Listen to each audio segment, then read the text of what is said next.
Magandang umaga po mga ka-MJ. In this video po, ipapakita ko po sa inyo yung mga kambing namin po na bagong panganak po. At saka open for reservation po ito sila. Ito po ay Boer. Upgraded Boer po ito. May dalawang anak po. Lalaki po ang anak nito, dalawa.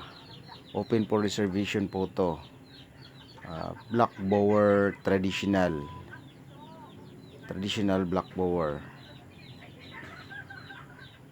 So pwede po kayong bumisita dito sa MJ Integrated Farm.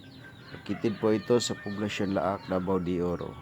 Ito naman po upgraded Boer din.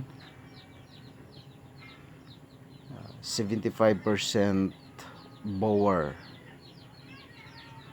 Yung mama niya po ay 50% Boer at saka 50% po Anglo-Nubian.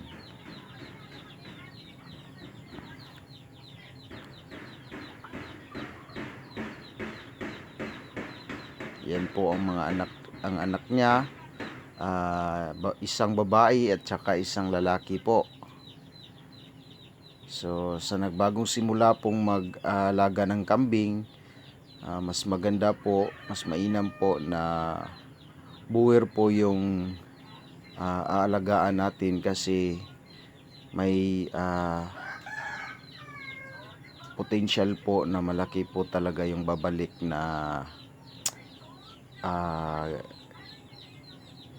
pera po sa atin.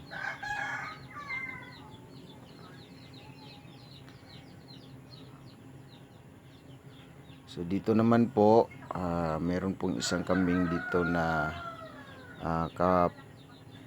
kapapanganak lang po. Ito po, dalawa rin po yung anak niya, babae po lahat.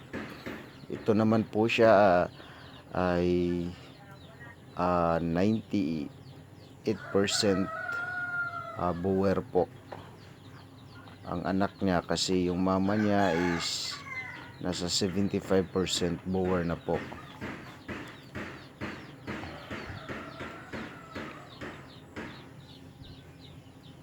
So medyo mura lang po ang bintahan namin nito kasi upgraded Boer.